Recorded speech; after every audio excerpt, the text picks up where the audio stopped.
Welcome to Words of Ex Mormon today. I hope that you guys are having a fantastic Christmas season and that you're enjoying things. Today is a crisp, chilly 50 degrees or so. There's no snow. I'm kind of bummed about it, honestly. We're in Utah. It has been a drought since I was born 40 years ago. We really need snow. We need rain. And I'm really bummed that we literally have no snow. I'm sitting here and looking at a mountain. There's barely any snow, just kind of like in the crevices, that hasn't melted from 2 weeks ago when we got a couple of inches. So it's a bit of a bummer, but Christmas goes on, and just hoping we get some snow. But yeah, I am really excited for this week. I'm just gonna say, it was a crazy last week, and it's going to be another crazy week this week. If you are a parent, you know that all of the performances are happening right now, right before Christmas and before the end of the school for the fall, the break, for the winter break. It's just going to be nuts. So we have band performances, and we have, family parties, and we have just a lot going on.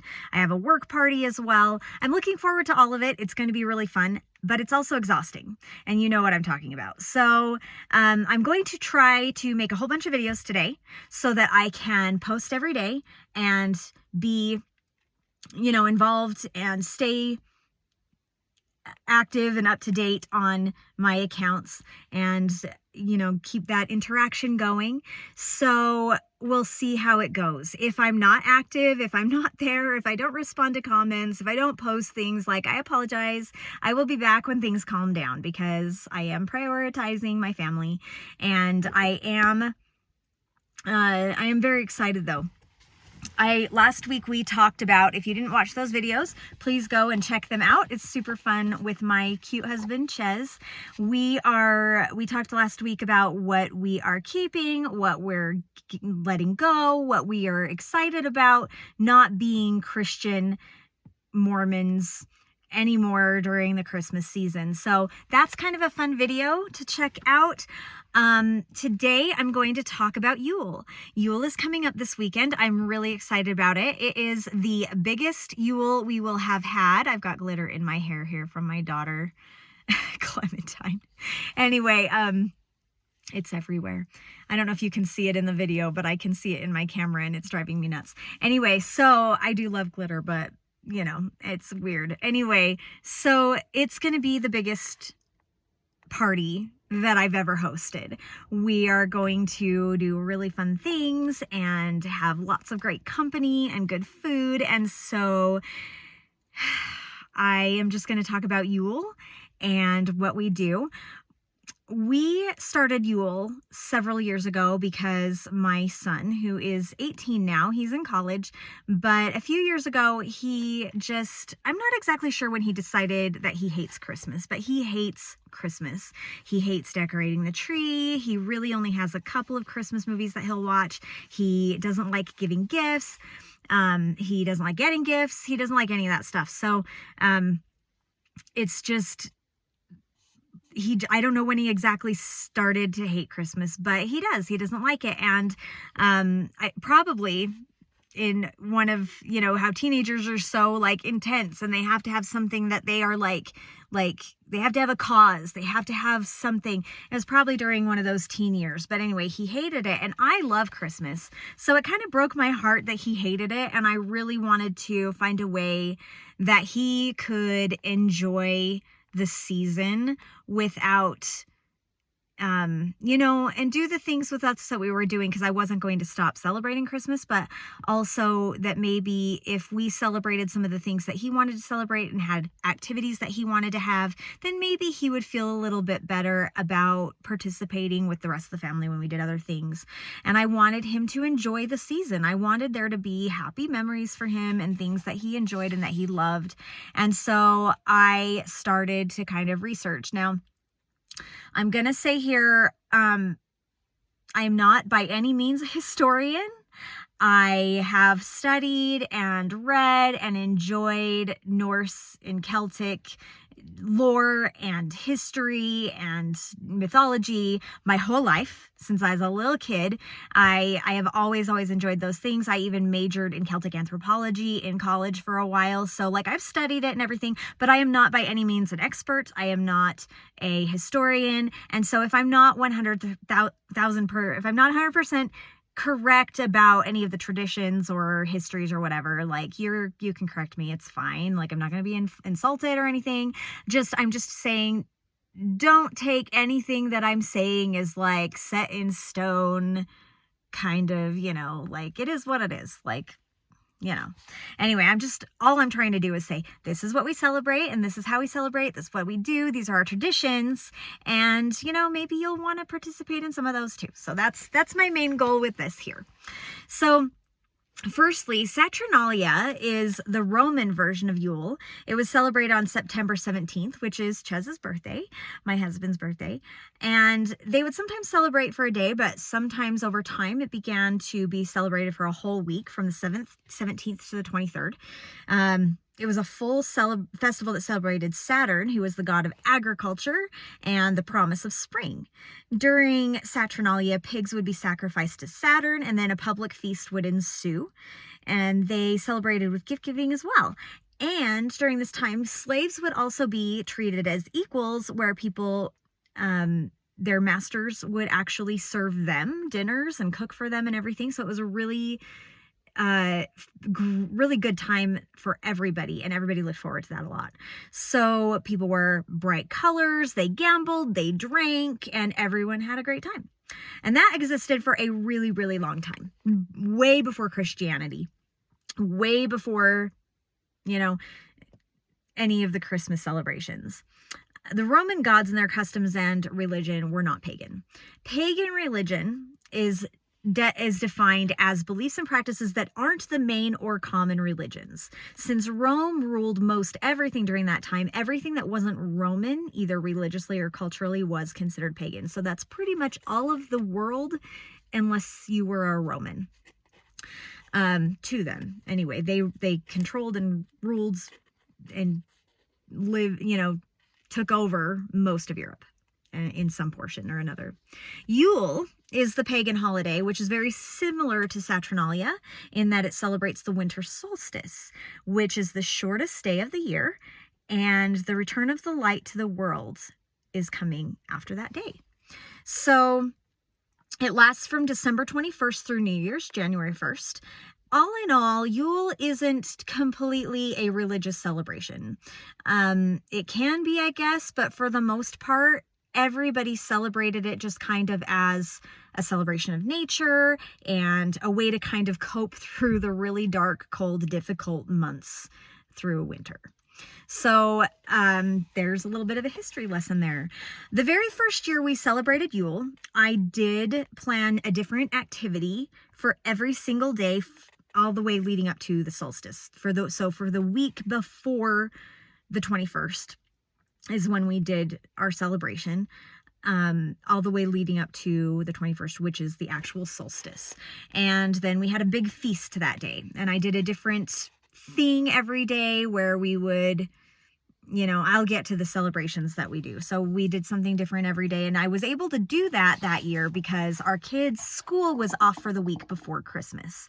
And then they went back to school right after New Year's. Now, the last few years, it hasn't been like that. Our kids have gotten out of school like on the 22nd of December, and then they don't go back to school until a little ways after New Year's. We have longer spring breaks, longer fall breaks. We have shorter winter breaks and stuff. It's not my favorite. I prefer them to have a lot of time off at Christmas, but it's not something I have control over. So it is what it is. We just kind of work with what we have. It was really fun to be able to celebrate every day that first year. It hasn't really worked that way since, though. It just doesn't work for our modern lives. We now have Yule on the 21st. This year, it's a Saturday. We will probably need to have it on, the closest weekend or something during some times in the future where it's not on a weekend. And for Yule, speaking of traditions, we'll get right into that. For Yule, the evergreen tree symbolizes perseverance through winter. It was the Germans who started bringing in full trees into their homes, and originally evergreen branches were brought in to adorn doorways, windows, just to decorate the place. It smelled really good, it was very pretty, and it was believed to protect against harmful spirits. Christianity changed the symbolism of the evergreen to everlasting life with God. Our own twist is that we do have a Christmas tree, of course, which is unrelated to Yule, but we also have our own twist on the evergreen branches. My kids and I have collected bare branches throughout the summer and on Yule, so just like any tree, not evergreen branches, just bare branches that either got cut down during pruning or like just fell or were on the side of the road, or we were at the park and we found a great stick, and we've been collecting those throughout the summer. So on Yule, we will each choose a branch and we will decorate it with bright colored yarn, beads, buttons, pom-poms, bells, and so on. And then we hang it on our wall. The kids hang it in their bedroom to brighten their space through the rest of the cold season. Oranges and other citrus are a symbol of the return of the sun, the warming and sharing, since they are easily broken into pieces. People would make wassail and pomander ornaments and decorate trees outside with those. Birds like to eat those. Our own twist is that we typically do have wassail, of course. Can't have Yule without wassail. And we love to make ornaments with cloves stuck into whole oranges. That's the pomanders. And they smell really good. We like to dry sliced oranges, limes, lemons, and apples. And we will make ornaments with them. We'll string them across, for a garland, or we'll glue them together. And we'll use beads and bells and cinnamon sticks and stuff like that for ornaments. We like to decorate the trees outside because, like I said, the birds like to eat them. In the past, we've also made the pine cone ornaments with bird seed and peanut butter. We've made the ones with the honey that you stick together and you stick them into like the shapes, the cookie cutter shapes, and then you have these, and the birds like to eat them and everything. So it's kind of a fun way. One thing that is really cool that I'd really like to do, but I plan these whole parties, and so it's a lot of work and takes time, and I just haven't done it, is you can make ornaments with like berries and bay leaves and things, cinnamon sticks, and you can put them in ice cubes, and then you freeze them, and then you hang them outside, and the birds like to pick at those as well. And it's just really pretty with the ice, they'll melt and everything, but if you have lights on your house or something, you hang them in a tree and the lights kind of gleam off of them and stuff. It's really pretty. I've seen pictures and things on Pinterest, but I haven't done that yet. But someday we will, probably. I think that's a really fun option. So yeah, the Yule log is another tradition. A lot of people have heard of the Yule log. It's more contemporary than other Yule traditions. It became popular around the 17th century, and people would take a huge log and burn it for parts of each night of Yule. And it was decorated with dried fruit, pine cones, holly, candles, ribbons, and stuff like that. Our twist is that we have a bonfire the evening of Yule. Typically we have snow. Like I said, this year we do not have snow. It says that on Yule, the high will be 40 degrees. Anyway, my kids like to have lightsaber fights in the dark, in the snow, with the light of the bonfire. So that's kind of a tradition we have. Again, very modern twist on this holiday. Our own twist is also that, with the bonfire, what people would do with the bonfire and the Yule log is they would take wine and throw wine and spirits onto the fire, which would ward off bad spirits and protect the house. And everyone would throw a sprig or a branch into the fire to symbolize banishing the woes of the previous year. Our twist with that is that we take pine cones and we take tissue paper, and in each of the gaps where the pine cones open up, we will write on the tissue paper our regrets or things we want to let go from the previous year, stick them in the little gaps. And then we will also write goals or things we're looking forward to or wishes for the next year and put those in little gaps. And then we throw the pine cones into the fire as well. And gingerbread. Did you know that gingerbread is a protection spell?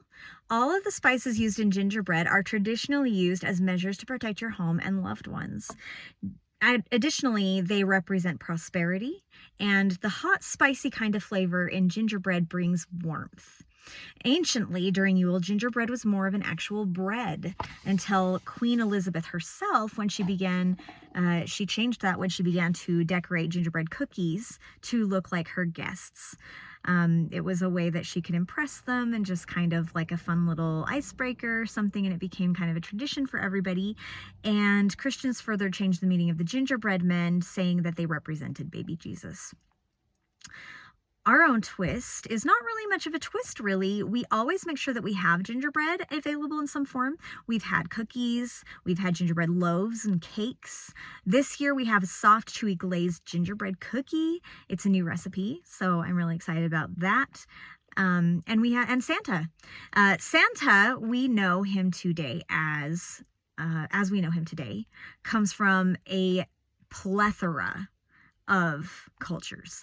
It's not just the Celts, it's not just the pagans, it's not just like pretty much every single culture in the world has some sort of winter gift giving entity. And there's a lot of different traditions. I think that Coca-Cola is the person, or is the entity that is responsible for him wearing red. He traditionally wore green up until like the late 1800s, when Coca-Cola made him an icon. And so that's pretty cool. But traditionally, and one of the biggest sources of Santa Claus is and Christians attribute this persona to Saint Nicholas of Myra, which is definitely a contribution to Santa as we know it today. But the oldest and most original story of Santa figure is most likely Odin, who was a blue-hooded, white-bearded gift bringer of the north who rode the midwinter sky on his 8-footed steed, I'll try to say this correctly, Sleipnir, visiting people with gifts. Our own twist is that we do have Santa for Christmas. We typically have not employed him for Yule. And that's mainly because I have several kids who really hate receiving gifts. They feel on the spot, like they're expected to show certain emotion. They worry about having the right facial expressions when they open presents, or whether or not they're showing enough excitement and gratitude, especially if it's like a gift exchange or something, or a gift that they aren't super excited about. Those kids are autistic, and they have learned the social expectations that come with giving gifts. And so whether or not they are expressing those social expectations really stresses them out. So they don't like to receive gifts. So we haven't really applied that to Yule. However, this year, with the approval of said children that don't like to receive gifts, we decided collectively that we're going to do a small handmade gift. And that could be fudge, it could be cookies, it could be something you crocheted, or, handmade jewelry, or, like for Clementine, I'm helping her make a sugar scrub, something super simple. So it'll be really fun, and I'm really excited for that. I myself really love giving gifts. Particularly giving them. I like getting them too, but I particularly love giving gifts. So I'm really ready, and I'm on top of it. Another tradition we haven't really celebrated, but which I love the idea, is Jola the Yule cat. Now, the name isn't really Jola. It's really, really long. It is Icelandic, and I cannot say it. I can't even try. But it's this Icelandic tradition of a giant cat that stalks and eats people who aren't wearing new Yule dress clothes. And I think next year we're going to implement that tradition, because it sounds just really fun, and it's fun to get a new outfit. I would love to just have a reason to get a new outfit. I don't really need a reason to get a new outfit typically, but I love it. So we're going to do that next year. These activities are just super family centric. So, they don't involve any kind of religious expectation or extravagant gift giving expectation. We just have a lot of fun and we enjoy each other's company. This year for dinner, and we've done a few different things, but we try to keep it really traditional and very like authentic. So I always make a ham and I do some kind of glaze. I do use my crock pot because I need the oven for other things and because I'm still a modern person anyway. So I don't like roast it on a spit or anything like that, like they probably would have done. But I do make a ham. I make a root veggie kind of medley that is all roasted in the oven with rosemary and other herbs and spices. It's really, really good and really hearty. And we typically make stuffing because we need something else just to kind of fill in the gaps. But we have this year, Lily, my daughter, and her boyfriend Ian, who they're going to be making some caramelized onion tartlets. So that's really exciting. I have heard them rave about these and I'm really excited for that. And then of course for dessert, we're going to have a whole bunch of cookies. There's the traditional Yule moon cookies. They're kind of like a shortbread cookie and they're shaped into a moon because again, we are celebrating the solstice, which is the longest night of the year. And it's in the shape of a moon. Okay. Anyway, we'll have those. We'll have the gingerbread cookies. We're going to have these thumbprint cookies that have jam on them and everything. And then for our bonfire, we're going to have a charcuterie s'mores. So that will be really fun. They can roast the cheese, get it all warm and gooey, put it on some crackers with like a cheese spread or some meat, and it will be delicious. So that's what we do. And if you celebrate Yule, I'd love to hear what your traditions are. Maybe we'll adopt them. Maybe next year I'll be doing another video. We'll be saying we're doing this new tradition and it's awesome. So please feel free to share that. I really hope you guys have a great week and a really great Christmas and a great Yule. I will be in touch, I guess, this week. And I am going to say this. Remember to think terrestrial. I'm going to talk about that a little bit later, but this is going to be my sign off from now on for a good reason. I will let you know. I'll do a thing about that and we'll get back to it. But in the meantime, think terrestrial. I'll talk to you soon. Thank you again for watching and have a great week. Bye.